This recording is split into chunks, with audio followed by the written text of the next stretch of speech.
Greetings, dear listeners. This is not Jonah Goldberg. This is Kevin Williamson. Jonah is away in India, so we're having another coup d'etat episode of The Remnant, in which I have seized power in the Remnant studios, which are, of course, wherever I want them to be. And Jonah is in my former, sometime adopted hometown of Delhi. At least last time I heard from him. So I have some friends there. I can probably arrange to keep him there for a while and get myself here in the vast seat of Remnant power for a little while longer until he comes back and tries to wrest control of the podcast from me again. We have here with us, people sometimes ask me, like, who do you like to read who's politically on the other side?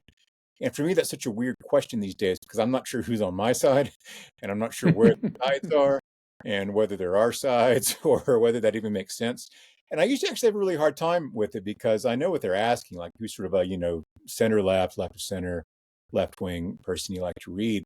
And I'm always a little embarrassed to say that there aren't a lot of them. Like when I was younger, I used to really I liked Mother Jones back when they were doing really interesting investigative stuff, and The Nation used to be a really interesting magazine, and The New Republic, God help us, used to be a really interesting, progressive center left kind of Clinton Democrat when I was a youngster in the '90s sort of voice, and they've just become, I don't know what whatever they are now. They sound like the weekly bulletin from a nudist colony a lot of the times. I think they're just kind of bananas. And the people over at Mother Jones are going, "Hey, calm down, New Republic." Anyway, but one of the people who is, I suppose, on the other side, although I think we actually agree about a lot, is my guest today, Frank Bruni, who is a columnist at the New York Times and a best-selling author. He's got a recent book out, I guess earlier in the year, not just out, but fairly recently out, called The Age of Grievance, which will be part of our conversation today. And a couple of things about Frank. One thing that just came up that I'm super interested in is that not only have you seen The Exorcist like 10 times and have a dog named Reagan, but you said you've read several books about the movie as well. And that bespeaks a certain level of commitment. I'm guessing you lived in the part of Georgetown where it was shot when you were in the DC bureau for the Times, or what was your connection? Well, I mean, I liked the movie long before I ever moved to DC, but I did live in Georgetown, Mhm. and I was better about exercising then, and I ran more often. And my favorite run ended going up what is known, as you probably know, as the Exorcist Steps, Right. which are kind of right beside a gas station, bringing you from M Street up towards the Georgetown campus. Every And city's got its characteristic set of steps. You've got the Rocky Steps in Philadelphia. You've got Joker Steps now in New York. And the Exorcist Steps, I think, are just right for Washington, D.C., a place that is constantly in need of the services of a good exorcist. But anyway, so that was your run, was up the steps. the end of the run, that was my final burst before I collapsed and went home and then ate enough to undo all the good of the run. Right. Yeah. Speaking of which, I'll get back to the Exorcist in a second, but you've had a couple of jobs that if I had them or if other people had them, they wouldn't want to get promoted out of, I think.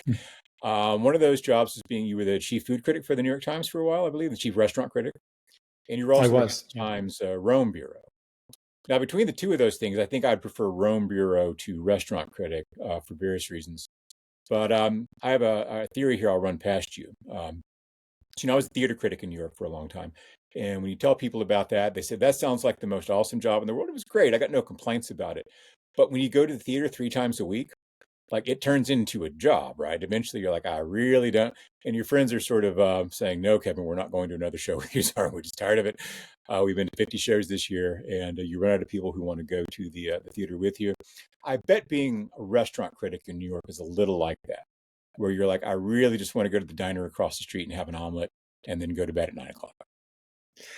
I thought I worried that was going to happen too, and I did the job for 5.5 years, and I did not find that it exhausted me in the way you're describing. I was many years prior. I was the movie critic for the Detroit Free Press, Mhm. and it was a big mistake because in a way that you just described, it stole from me for quite some time my undiluted joy for movies, because it turned them into such a chore.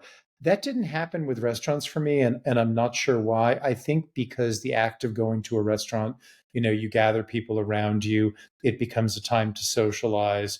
There are so many ways to kind of use that schedule, use that rhythm, use that job to do more than just appraise the food and the atmosphere and the service at a restaurant. That I actually found it was a very pleasant life. Okay, not too bad. Did you like Rome? I loved Rome as a city in and of itself. As a place to live, it was difficult. I loved that job. I loved having not only a reason, but a responsibility to wander around Italy. I think during my 2 years as the Times Rome person, I think I visited something like 16 of Italy's 20 regions. Hmm. Um, you know, found many reasons to go do stories in Venice, found many reasons to go As do one would. stories in Sicily. What? As one would.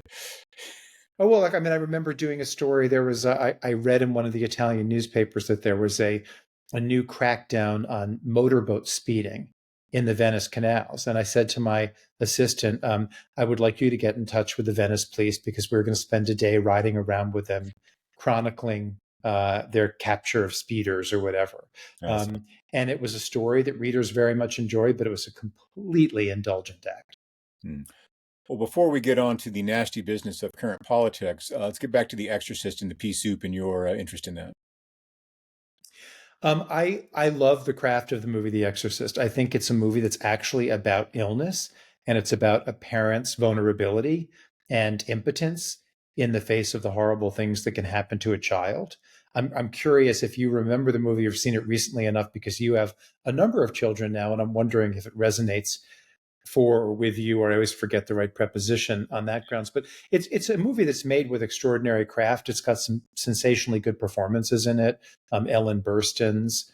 Um, uh, uh, Now I'm forgetting the names of the other, but I mean, it's a terrific movie that actually I think the worst part of it um, uh, are the kind of, by modern standards, really laughable special effects.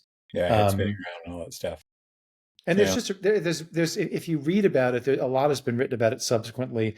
Um, there's a whole bunch of there are oddities and there's all sorts of lore behind the making of that movie. I mean, I don't know if you know this, but it was directed, all said by William Friedkin. He was like the fourth or the fifth choice.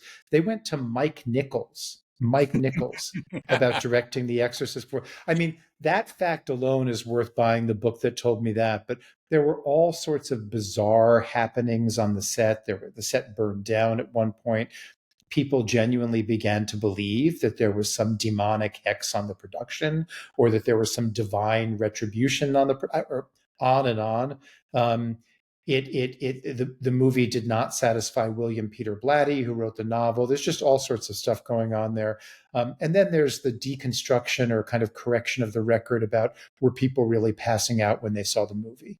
Yeah. There are all sorts of stories like that.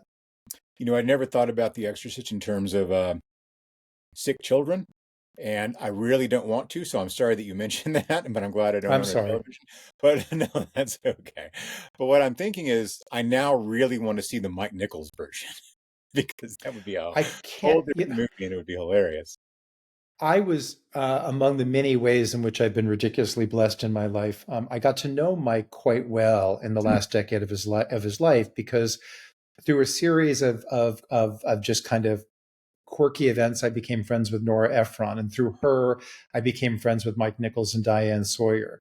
And he was just, as you would imagine, one of the best storytellers, one of the kind of best dinner party companions, etc. And I forget half the stories, but he used to tell me, I love the movie Working Girl, which is one of Hmm. his later movies. And he told me some stories that I've completely forgotten, about Melanie Griffith on that set and what it was like to direct her. And a lot of this was out in public, but just how difficult it was, just what a kind of tumultuous period of her personal life she was going through, and how, for all of that, she found in her and he wrung out of her what is a terrific performance if you watch it to this day. You can't imagine anybody playing the role of Tess, and I forget the character's last name, in Working Girl, but Melanie Griffith. Hmm. Meeting Nora Ephron through a series of unlikely, quirky events seems a little on the nose, doesn't it? It But does. It's probably too on the nose. And another person who, you could listen to her talk for 30 minutes, for 60 minutes, for 4 hours. Wonderful storyteller with tons of stories to tell, verbally dexterous and very kind, very, very kind. hmm. Well, that's all good stuff, but we got unpleasant stuff we have to move on to, I'm sure. So it's the obligatory filibuster at the beginning of the podcast. So the way Jonah always does this when he has a writer on with the book guys, he says, "What's your book about?" So what's your book about? The Age of Grievance is about our age of grievance. It's sort of talk about on the nose. It's not a Yeah. particularly suggestive or elusive title. It's Did about you have other titles in mind? No, actually, interestingly, my editor, I've moved around with publishing houses as I think you have over time. Hmm. But the previous book that I'd written, not that long before, The Beauty of Dusk, which was about a medical episode in my life, losing sight in one of my eyes, being told I might go blind. It was about that whole journey, what I learned, and et cetera. After that was published, after we, done the requisite interviews and marketing and PR of it, or whatever you call that stuff. He wrote me one day after reading a couple of columns of mine and said, "Don't you think we're living through an age of grievance? And don't you think The Age of Grievance would be a good title for it and subject of a book?" And I said, "My God, thank you for relieving me of the burden of trying to figure out what to write." And I said, "But just to make sure that this one phrase means the same thing to you as it does to me, I love not doing a book proposal. I've never done a formal book proposal, but I said, I think I should write you a 3,000 word email. So you can say, yeah, that's what I meant or not, so we don't end up in a world of hurt." And so the title of the book predated the book. The title of the book set everything else into motion. And what he and I were thinking of and talking about and emailing about was just the fact that whether you looked on the right or the left, and it's why I wanted to write the book, because it's a pan ideological, pan spectrum book, wherever you looked in American political life, you saw a preponderance of people motivated by their sense of slight, by their belief, usually some mixture of correct and delusional, that they were uniquely maligned and oppressed in this world, by their tandem belief that life owed them a correction, that there were nameable villains, that a measure of vengeance was in order, and this sort of really toxic, set of motivations and emotions in American life. They were just fascinating and worrying me, and the book is basically my attempt to explain how we got to that place, what it's costing us. And then toward the end, both because it's obligatory in a book like that, but also because it's appropriate, the last two chapters are reflections on how we might move on to a better place. Gotcha. Well, it seems that we have entered, if anything, an age of slightly deeper grievance, I think, or an age in which grievance has become even more of a prominent part of our politics. Were you surprised by the outcome of the election? I was not. No? It was what I thought was going to happen all along. But if I'm going to be really kind of honest and self-critical, in the last 2 weeks, I think in large measure, I think I spent a lot of time reckoning with what I thought the reality was and really kind of uh, staring at that hard as a measure of emotional protection. Because some of the people listening to this podcast will disagree, and that's fine. I believe disagreement is good. Um, I don't think Donald Trump has any business being in the presidency. And for all of her considerable flaws, she is not the candidate that I would invent from scratch and fill in the blanks all the way she did. For all of her flaws, I thought Kamala Harris was more appropriate for the presidency than Donald Trump. Um, I think because of that, after a long period of emotional self protection, I got weirdly, hopeful's too big a word, but I began in the last 2 weeks to think, I don't know. I don't know. I think maybe I'm wrong. And it was something about the Madison Square Garden rally. It was something about the ratcheting up of some of his language on the stump in the final weeks, the kind of the greater digressions and loopiness, and he can call it a weave or whatever he wants to call it, but it sounds to me like rank incoherence. And I thought, I think he may actually be snatching defeat from the jaws of victory. but that was short-lived, and more than not, I thought he would win. Hmm. Who taught you to stay short-lived and sort of short-lived? Very few people say. No one, and I'm not sure I'm correct. One of No, the you're reasons correct. I don't like to do TV, but I do podcasts when I'm asked sometimes if I like the podcaster like you. I am a wonderful speller and an absolutely inept pronouncer. Um, I got it from Jay Nordlinger, who corrected me on it 15 years ago, probably, and it So stuck I with was right. me. Oh, you're right. It is short-lived. Yeah, it's having a short life, not having a short live. When you think about it, it makes sense. But everyone says short-lived, just like everyone says forte when they mean fort. They're just different Oh, words. I say forte. That's wrong. Yeah, it's wrong. Forte is a musical term. The thing you're good at in life is your forte. No one says it that way. And if you say it that way, people will correct you, and you'll have to correct their correction, and it's very tedious. So Do you say dower or doer? I say dour. Doer for me, first of all, is a drink, and but doer to me sounds like an almost Anglophile affectation. Um, but is that the more standard? I've always said dower and I've been corrected, but I agree with you. The other seems anglicized. It seems like that period, maybe still ongoing. I've stopped paying attention to her when Madonna seemed to turn quasi-British, right? And was Right. pronouncing things in odd ways. So doer sounded to me like I was doing some unideal Madonna type thing. Yeah, that's true. You probably don't want to do that. There were a couple of phrases in your book that I really like the writing in it. By the way, there's some fun prose in there, and but a couple of phrases that stood out to me as being particularly good. One of them was you described Donald Trump as being grudge made flesh, which I thought was a very nice line. And I'm a connoisseur of insults, as indeed is Donald Trump, so he should appreciate it. But the one that I thought was really more relevant, and that maybe we could talk about a little bit, is you describe these practitioners of outrage politics and grievance politics as being, if I'm remembering correctly, agents of stasis in revolutionary drag.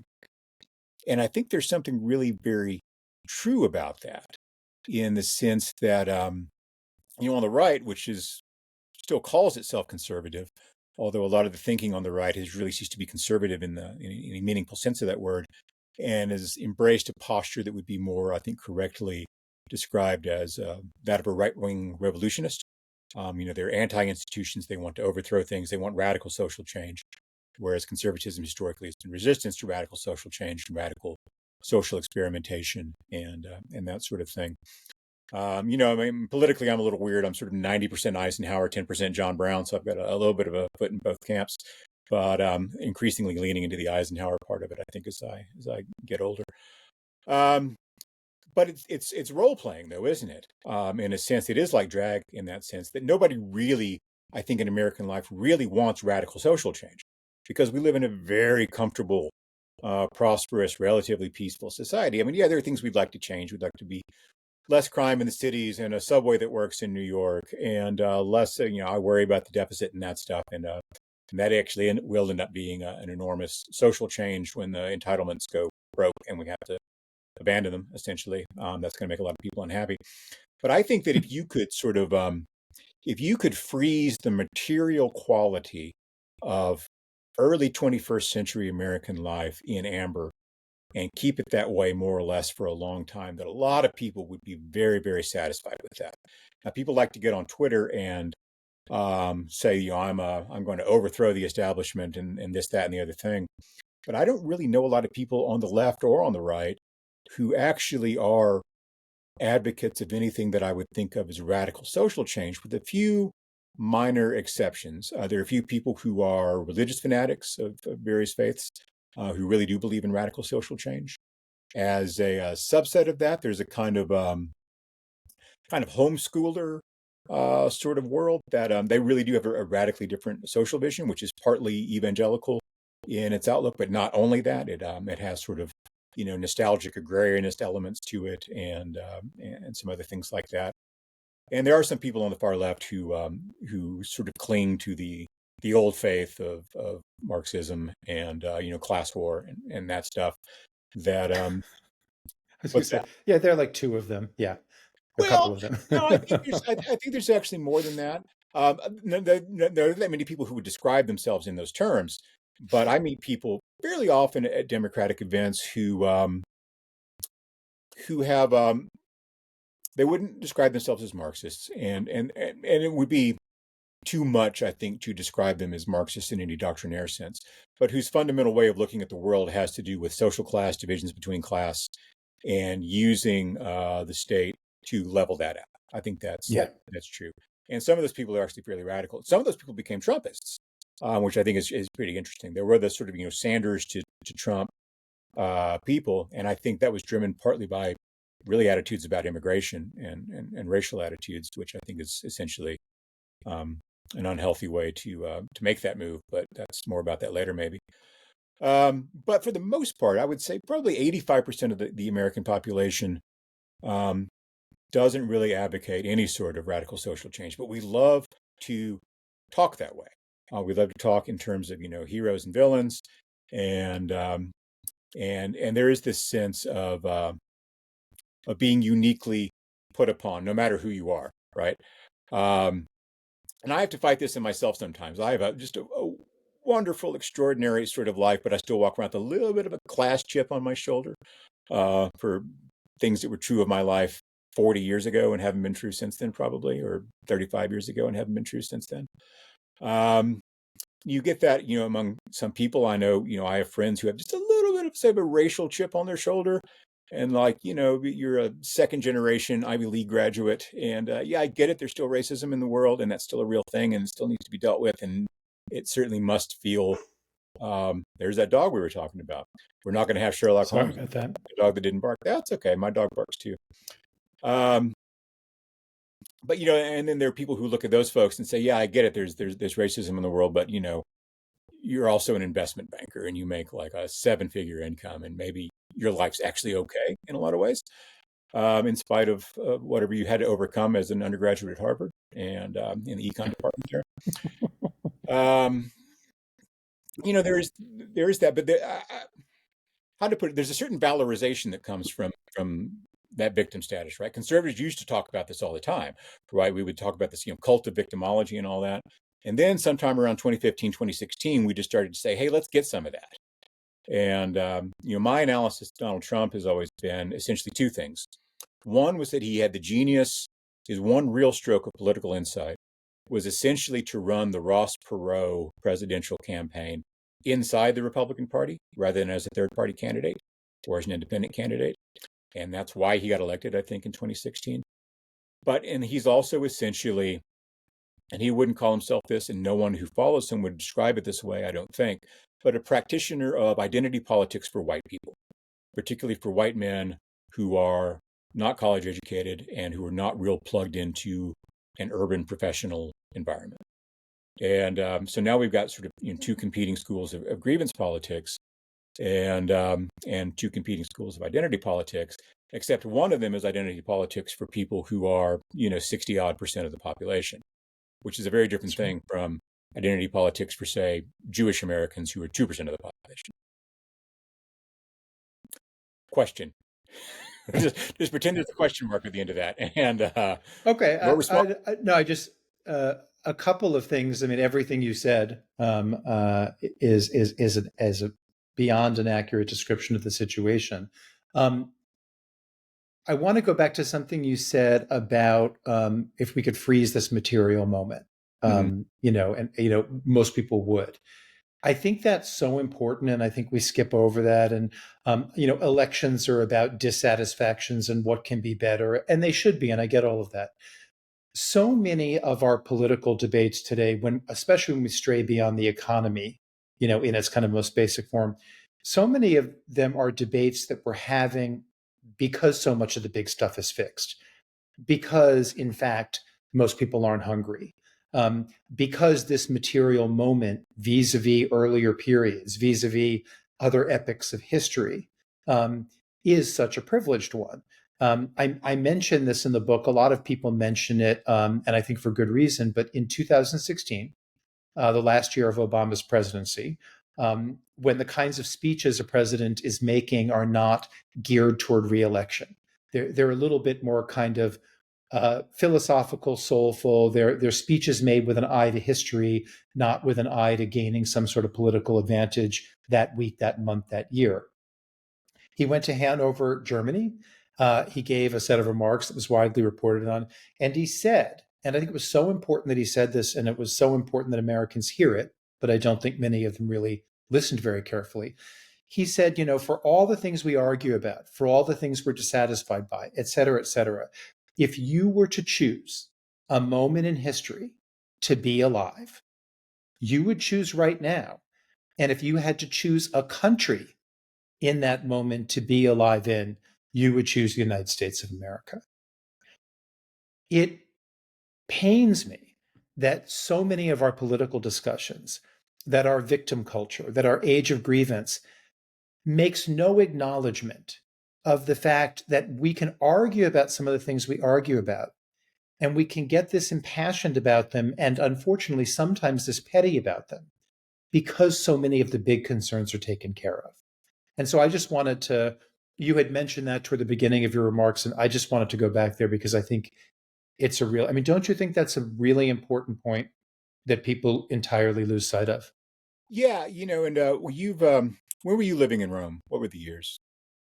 I was in Rome, oh gosh, I have to, 2002 to 2004. George Bush was president, and it was during the start of the Iraq War. So 20-ish years ago. I think that one of the things Americans really have a hard time appreciating and really understanding is just how rich Americans are, like the median American, in comparison with the rest of the developed world. I mean, never mind the poor parts of the world. We're not talking about going to Indonesia or India or Pakistan, but compared to the Netherlands, Germany, Italy, and places like that, we're just radically richer. I think our GDP per capita is 50% higher than Germany is these days. It's got to be like 160 or 170% of Italy or something like that. So, a certain class of Americans travels a lot, and we go to Europe and that, but you see like the nice parts of Amsterdam, a couple of good restaurants in Rome, the nice parts of Venice, and you don't see the housing projects on the outskirts of Amsterdam, or I haven't found a bad parts of Switzerland yet. And I'm sure there's one somewhere. I'm sure there's a bad neighborhood somewhere in Geneva, but I've not ever found it. But there's some pretty rough places in Italy, and the countryside there really is quite poor. And much like our countryside is, because the economic activities where the cities and the people. And yeah, I think we lack gratitude for one thing. And I think that, as a conservative, particularly, I think that there's like a whole political philosophy to be built around gratitude and conservation, the things that made life the way it is, that we have so much to be grateful for. And I'm not saying this just because that famous holiday is coming up, in which we all prattle on platitudinously about our gratitude in a very virtue signaling kind of way. But yeah, I think that and that intersects with my riff on nostalgia and how much I don't like it, and how poisonous I think it is, where people will talk to me about an era I know quite a bit about, which is the immediate post-war era and the Eisenhower years, and how great American life was at that point, and how great the economy was, and all those things. And you just want to see, you can have that standard of living tomorrow on about $9 an hour. It's not real hard to get there because people were desperately poor by comparison with where we are.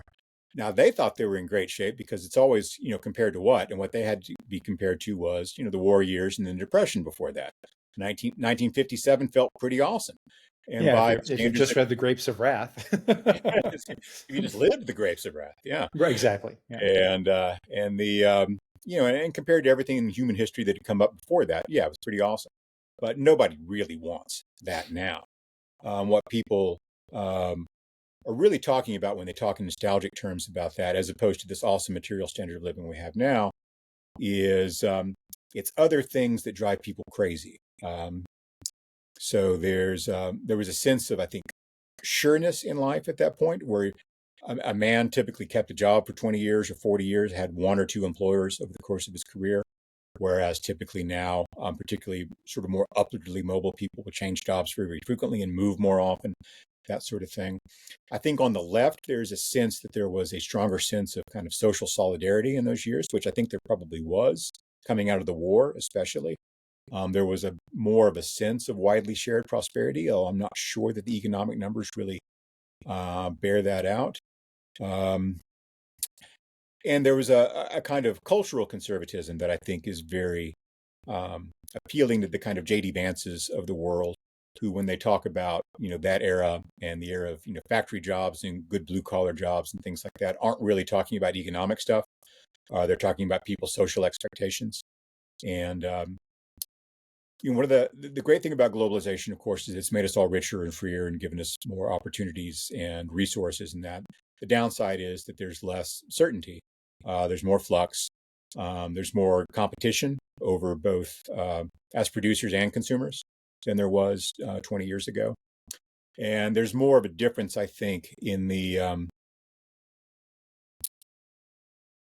our class divisions right now. Class divisions used to be about the poor versus everybody else, and now they're about the rich versus everybody else. Because being poor in America is radically different from what it was in the 1920s or the 1820s or something like that. It's pretty good. But if you look at John D. Rockefeller's life versus the median American, or even someone like what was the example I used one time? Oh goodness, Hugh Hefner. Hugh Hefner drove a Buick. He had a really nice Buick, but not Hugh Hefner. I'm sorry, Howard Hughes. I'm thinking of Howard Hughes, not Hugh Hefner. Hugh Hefner is a whole different case. Sorry, Howard Hughes. Yeah, I don't think Hugh Hefner would be caught dead in a Buick. He had a different ethos. Yeah. But now he had like a highly customized Buick with a really nice interior. But his life in some ways wasn't as radically different from the median Americans as say Mark Zuckerberg's is now or Elon Musk's. The lives, no, but he apparently was. He apparently was a role model for Matt Gaetz, as best I can tell. Yeah, there's that stuff.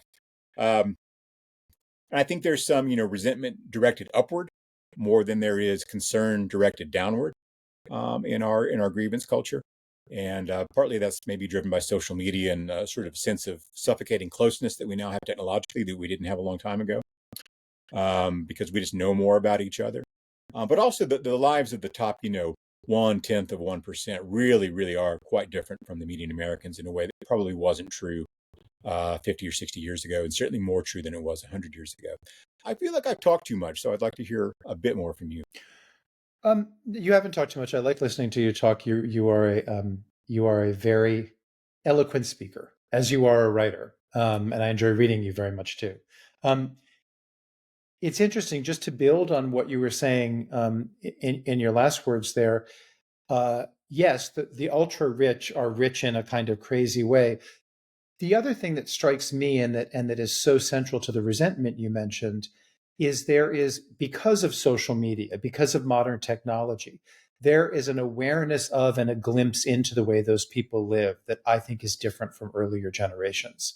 And there's a habit people have on social media of peacocking about their economic good fortune, even if they don't think that's exactly what they're doing, that I think is a really powerful to steal a phrase that I think I stole from Tom Nichols.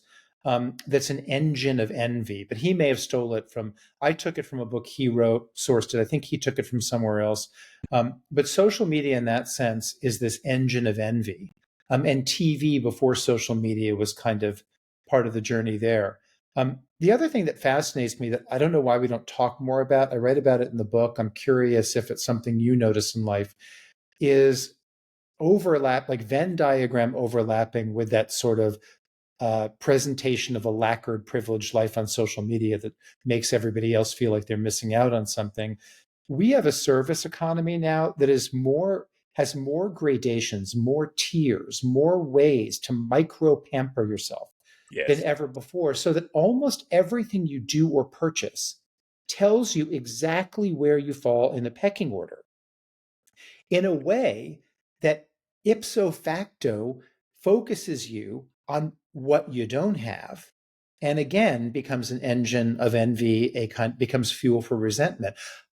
The Taylor Swift concert, when I was growing up, when I was a teenager, I went to a lot of concerts: Queen, Led Zeppelin, Kiss, Rush, blah blah blah. There Which were one was the like best one? maybe I I was a huge Queen fan, and I'm partial because at the end of, I think it was the third time I saw Queen, I was in the eighth row where I was because I'd done the very egalitarian thing, not of paying $3,000, but of camping out Yeah. overnight at the box office of the Harvard Civic Center. That's how you got eighth row in those days, not by paying $10,000, $15,000 like at a Taylor Swift concert. And in my stoned hashish haze at the end of the concert, when Freddie Mercury was finished and he threw out his tambourine, like everybody else, I went like this, and as if it was a horseshoe, it just came onto my arm. And I walked out of the Hartford Civic Center with Freddie Mercury's tambourine, and and several years later had somehow lost it and have no idea what happened to it. Right. Oh, that's too So bad. I was going to ask. it tells you everything you need to know about what an imbecile I am in life. But when I was going to those concerts, I'm pretty sure my memory's correct. There were maybe like four different price structures, maybe Yeah. even three. Um, Now, Taylor Swift again, it's about like exactly how many thousands or tens of thousands of dollars did you pay online? And then if you could afford one of the top dollar tickets and you were in the first 10 rows, my God, you social mediaized that to a fucking fare thee well, right? Yes. And let everybody in the world know, just like you let everybody in the world know on social media when you got your acceptance from Yale, just like you let everyone know about this amazing $500 pair of shoes you just scored, right? So it's not just that the rich these days are crazily rich. There are ways in which that is showcased. Showcased is not a good enough verb. You'll come up with a better one for me. That I think is beyond an invitation to resentment. No, I'm just smiling at the quaintness of the $500 pair of shoes. That's another I issue. mean, I've never even spent that much on a pair of shoes, but I guess I'm a fundamentally sensible person. Yeah. I'm very interested in this gradations in consumption thing. In fact, I would much rather spend the next 10 years writing about this and related subjects than writing about politics at all. I think it's an interesting aspect of American life. And I don't love airlines. I don't think anyone does. But the one thing I really, really like about airlines is the one place in American life where we're just brutally honest about what we're all really talking about. And they even use the word status. And you have this status and you have that status. You're a peon and you're not. And now, of course, the only reason to really make yourself super wealthy is to get yourself out of that status hierarchy entirely and get yourself a private plane. It's the only reason to be a billionaire is to not have to fly commercial. Everything else you can get at a much lower level of income. Um, it's both interesting to me, and in some ways I like it because different people really do value different things differently. And I like the fact that you've got a choice about where you want to put your resources. That I really care about shoes, so I'm going to spend $5,000 on a pair of boots. Or I really care about Taylor Swift, so I'm going to spend $5,000 on a concert ticket. And you see this among people who are not necessarily wealthy, of course. Sometimes these things are Mhm. like one-time purchases, but also I think it illustrates the the level of prosperity in American life that I think we often don't appreciate. So a story I like to tell is I have a friend who had this beautiful gold Rolex, and it's a flashy watch, but works in construction mainly, and went into his office one time and felt kind of self-conscious about it suddenly, around all these blue collar construction workers, and covered up the watch. And then here's these guys talking about their ATVs they just bought, and does the math and says, that costs as much as a Rolex I have. They've just made, a different set of decisions about where to invest that extra income, where to do that conspicuous surplus consumption beyond, our sort of necessities and kind of basic things of life. And so we do have different choices about that. I think it's often, of course, obnoxious in the way it's presented, and I think it aggravates people. You know, People hate like what is the clear at the airports, right? So like Mm. you get TSA pre, but then if you're willing to pay a little bit more, you get clear. Where it's exactly the same thing as TSA pre, except some nice person comes and walks you to the front of the line. That's basically all it is. Most places. Some places they have like a little separate entrance or something, but basically it's just someone who says you get to cut in line. Here you go because you paid extra for it. That drives people crazy. I wrote a column about it a few months ago. There's people who want to ban it. Um, Now, I think it's perfectly acceptable that if you want a better experience at the airport, you're someone who travels a lot, that you pay for it and you get it, and the airport accommodates you, and the airlines do that, and that's fine. But I also understand why it's irritating to people.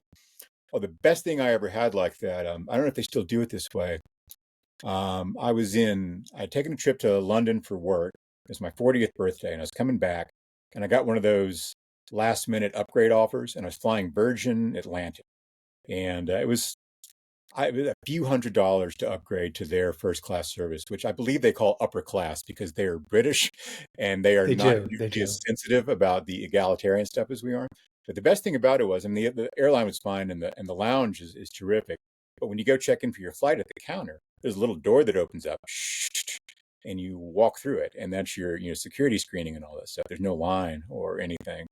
And it feels very, very James Bond, very glamorous. And that was worth a couple $100 in and of itself.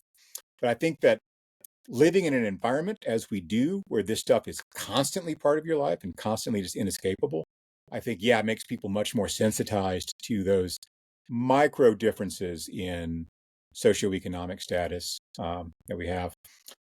I will say in the capitalist in me says this, thank God that it's almost all just about money because you can make money. Money is something that can be acquired and that you can make decisions about how you spend it. In a lot of the world, it's not about money. It's about who your parents were, what your accent Mhm. sounds like, where you went to school, um, your race, things like that. And to the extent that those things are aspects of American life, I much prefer the crass, vulgar, money-driven consumerism to the, my grandfather went to Princeton version of snobbery, which is, Although it's interesting you mention college in Princeton because I agree with you. We don't have a kind of the kind of caste system you see in some other societies per se, but the closest I think we come is with education.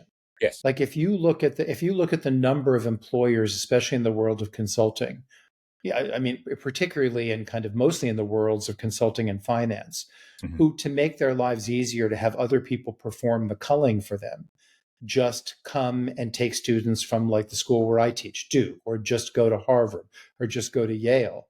Mhm. Um, that is, those diplomas are a sort of kind of provenance and pedigree that I think is as close as we have to the kind of caste thing you're referring to. And it's a big problem. And it's actually an earlier book I wrote was somewhat about this. I wrote a book and came out in 2014 called Where You Go Is Not Who You'll Be. Oh And yeah, the subtitle was An Antidote to the College Admissions Mania. And the whole thing was about how it is a myth that going to one of these schools with an acceptance rate below 10%, or now they're below like 6%. I think Duke is down to 5%. That it's a Mhm. myth that simply getting into one of those schools is going to guarantee you wealth and happiness forevermore. And not getting into one of those schools is going to consign you to a life of misery vis-a-vis these other people. And I believe that, and I think it's really important we talk about this to kind of take away some of the power of this educational pedigree. That said, there are advantages conferred on my students that aren't conferred in equal measure or with the same sort of prevalence, thoroughness on the students at UNC Chapel Hill, which is a fantastic state university and my alma mater and right down the road from me. And so the education thing, and then when we talk about the diploma divide in politics, that diploma divide is then kind of echoed and amplified in some degrees by where that diploma is from. Sure. Um, anyway, And I think that these have become much more of a meritocracy than they used to be. I think, getting into these very, very top schools. But I also think there's probably some predictive value in taking a person who's a college graduate of a competitive school, and looking at how many generations of graduates there are in front of them in their family. People whose great grandparents who are, my age, who were their great grandparents were college graduates. That's an unusual thing. There weren't a lot of college graduates in that generation. People's grandparents, around my age, college graduates, a bit more common, but still pretty uncommon. Um, but if you're talking about people who are in their 20s now, I guess, or in their teens, whose parents or grandparents are college graduates, it's a lot more. But I think it's probably still pretty predictive versus people whose parents or grandparents were high school dropouts or those sorts of things. Um, Am I right about the meritocracy aspect of this? You're more on the inside because you are a professor down there at Duke. Is that true? Do you feel like the competitive aspect of that is something that really captures an underlying merit?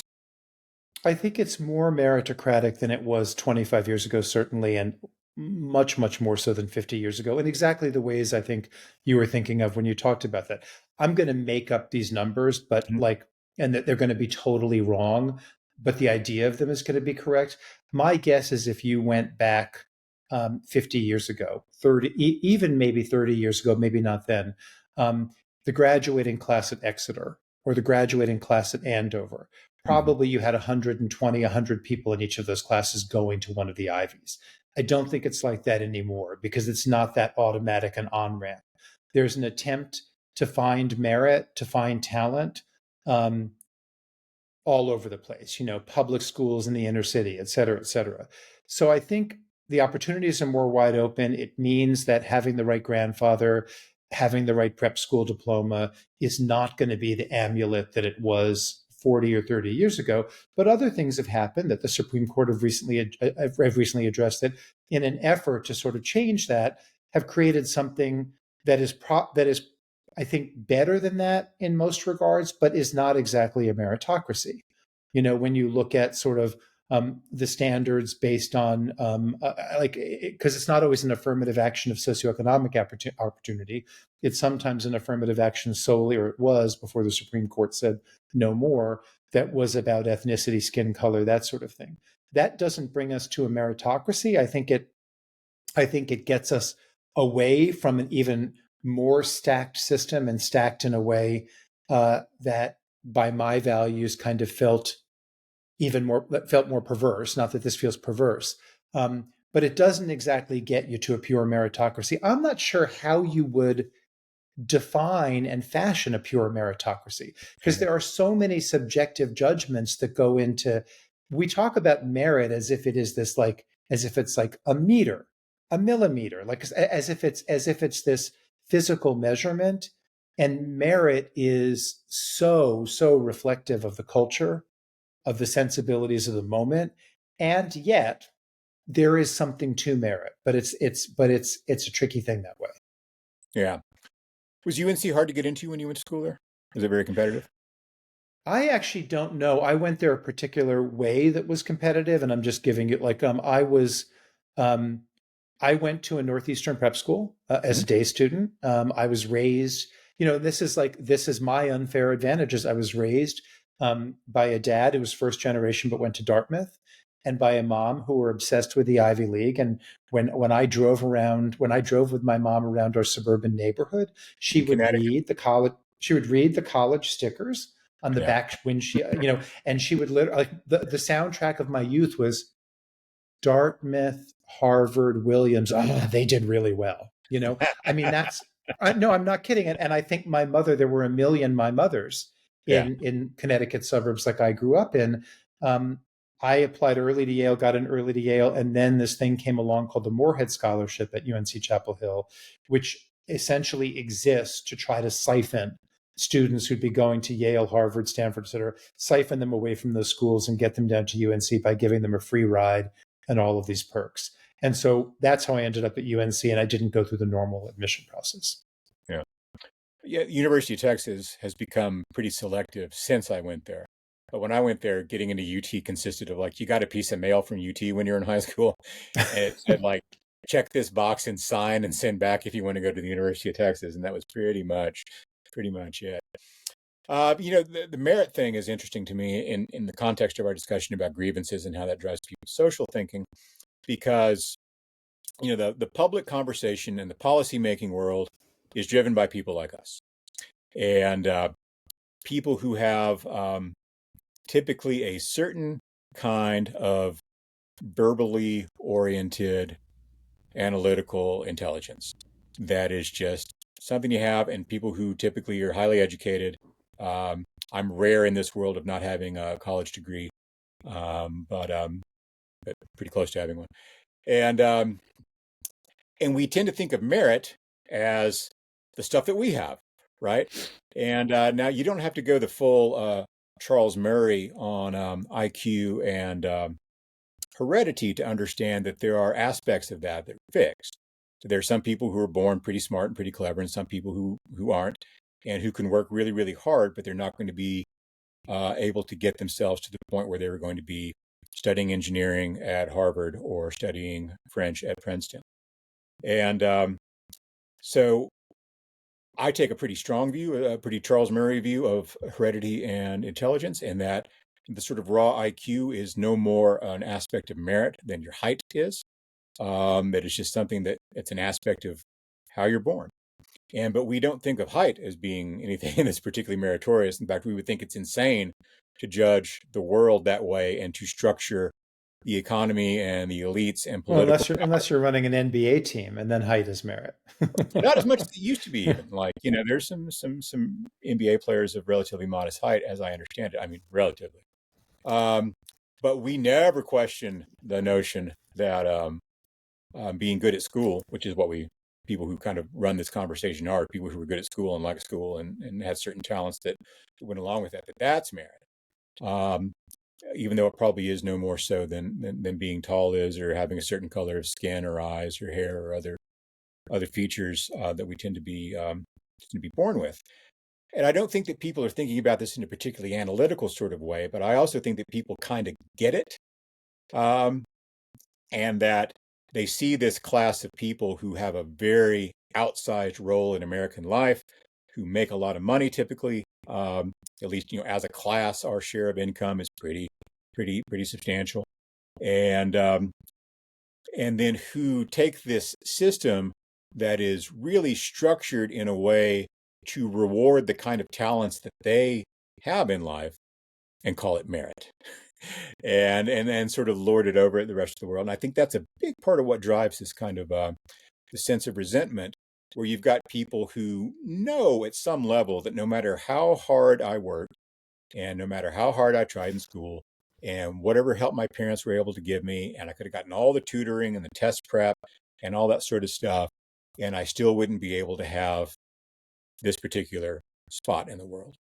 Now, that's unhealthy for a number of reasons. One is that it undervalues what people do have, and also it takes this very tiny slice of American life and sort of makes it the point of comparison and the yardstick for everything else. But I think that does drive some of this stuff.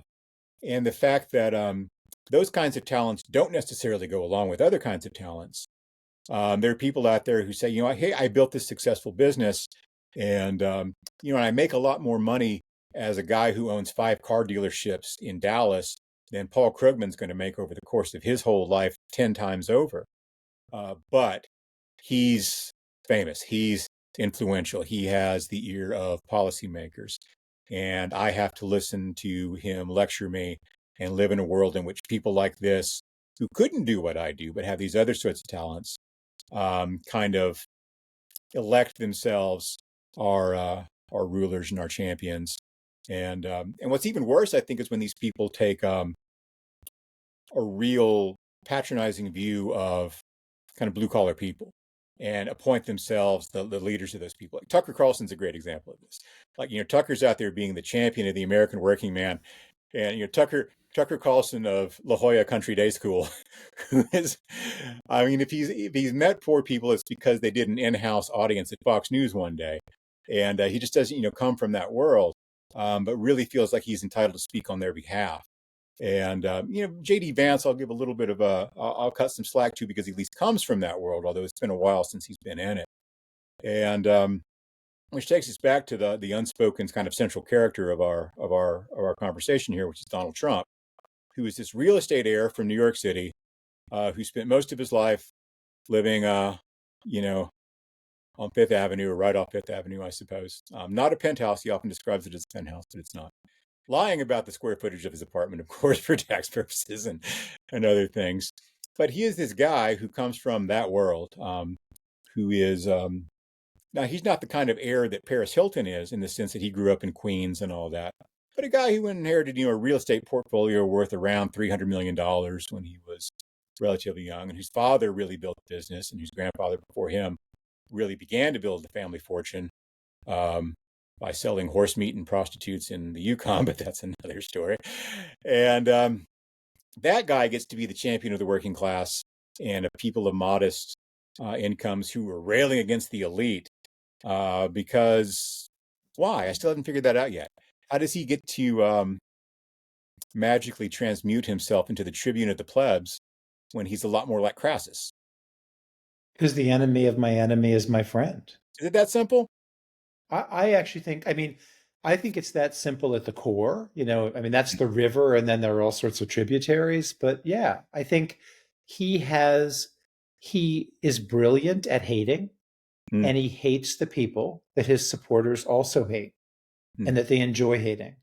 And, and hatred is far too attractive and prevalent in emotion in American life and political life today. But yeah, I mean, I think the truest words he ever spoke were at that CPAC conference, I think it was, when he was just kind of raring up for beginning to start in the prelude to the beginning of this 2024 campaign. So I think it was back in the beginning of 2023, maybe even January, when he said, "I am your retribution." yeah, One of the reasons his supporters in the working class, we don't have the right vocabulary for this, but of course, yeah, one of the reasons those people love him so much is because he presents himself as, and then does a brilliant job being, the instrument of their revenge. yeah. Although I'm not sure that I buy his hatred story and his disdain for the elites. I I think don't that I don't think he disdains them, but I think he does a great performance of it. I suppose, but I also think that if the New York Times had endorsed him, he would have spent $100 million on ads saying endorsed by the New York Times instead of I spending 30. remember Kevin, right after he was elected in 2016, he came to the Times, Mhm. and I think he came to the publisher's boardroom. I think it was called. I forget what the room is called, but I'd been there before. I'd been there at one point when Joe Biden had visited as vice president, and like 12 of us had lunch with him. I never knew how we were chosen. The Trump one, he was president elect, and like it was like a hot ticket. And most of us columnists were invited. I'm not sure if every single one was, the kind of the lead political reporters. Maggie Haberman was there, et cetera. And Trump came in the room and he walked around the table. Maybe there were 30 of us in all, maybe 25, shook everyone's hand, and he was glowing, Hmm. glowing. It meant everything to him to have this audience of the most prominent people at the New York Times. And he, if you had a kind of, I can't remember if it was on the record, on background, whatever, if you had a transcript of it, it was a series of both explicit promises and little kind of winks. Like, you guys are going to like my presidency much more than you think. We have more in common than you realize. We're all really on the same side. And you realized he, much more than he resented this club, he wanted to be a member of it. Yeah. And so, to your point, I do wonder if he'd found his initial reception, and if the lever that he pressed that gave him the most pellets had been a liberal lever, had been the New York Times. I wonder what he would have become, because I don't believe Donald Trump has a single genuine, unswerving core political belief. I disagree about that. Um, Now, I think you're right in the general sense, and that's why you've got Trump over the years being pro-choice. You got Trump being pro-gun control. You got Trump being in favor of hiking up taxes on wealthy people not named Donald Trump, particularly if they work in hedge funds, which he doesn't actually know what they do, but he doesn't like the sound of it, and it sounds like a scam to him. And they make more money than he does, and so he doesn't like them. I think he thinks hedge funds. I think he thinks hedge funds are involved with topiary. I think that's his best guess on hedge funds. If he ever used the word topiary, I'd be very surprised. I am showing my educational background with that. I'm Yes. sorry, and maybe my class. Well, I did Tribune of the Plebs in Crassus, so it's fine. Um, Latin at Lubbock High School. But I do think he has a couple of core political beliefs. One is the trade stuff he's been very consistent on since the 1980s. He is just an anti-trade guy. He believes that trade is some sort of scam by which you lose money rather than a way by which the world's producers bring all of their best stuff to your national doorstep and lay it down at your feet and say, please buy our things. And because he is such an ignoramus, he does not understand how all of the emperors in the world that came before him that he would like to be like spent all of their fortunes and treasuries on building navies to keep trade ports open and to keep the lines of trade open. And that's why Julius Caesar, since I'm talking Latin, was out there fighting the Punic Wars and all that. And if you tried to explain to some British king 500 years ago that our great problem is that our trade is too prosperous and that the world brings us stuff and we think it's too cheap, and we're victimized by these low prices, they would stage an exorcism for you, obviously, and take us back to the beginning of the conversation. So I think his anti-trade stuff has been consistent, and I think his anti-immigration stuff is actually kind of a subset of that, or a variation on the theme, just kind of general xenophobia. That there is a set of biases that tend to go together in politics that are essentially just anti-foreign, that think that interactions with foreigners are just somehow inherently degrading or costly. This is the reason they're not only anti-trade and anti-immigration, but they also tend to do things like grossly overestimate how much money we spend on things like foreign aid and Oh yeah, yeah. what our diplomatic and military commitments around the world are actually like. There's just a typically American, I think, genuine distrust of interactions with foreigners, and Trump's political thinking, to the sense that it's organized and coherent, which is not a very great extent, obviously, has consistently, I think, consistently exhibited those characteristics. And he was, he talked like Ross Perot did before Ross Perot did, I think, at least for a while, because he doesn't, of course, understand how any of this stuff works, and no one can explain it to him because he doesn't listen. But as easy it is to lampoon that stuff, and the idea of this billionaire or billionaire adjacent guy with his nose pressed up against the window being on the outside looking in at the New York Times and wanting to be part of the club, surely we can sympathize with that too. I mean, I can think of a lot of clubs that I've wanted to be included in over the years that I wasn't, and I think that given my relatively privileged and happy and prosperous life, that must be much more intense for people who have topped out at $38,000 a year and an efficiency apartment somewhere.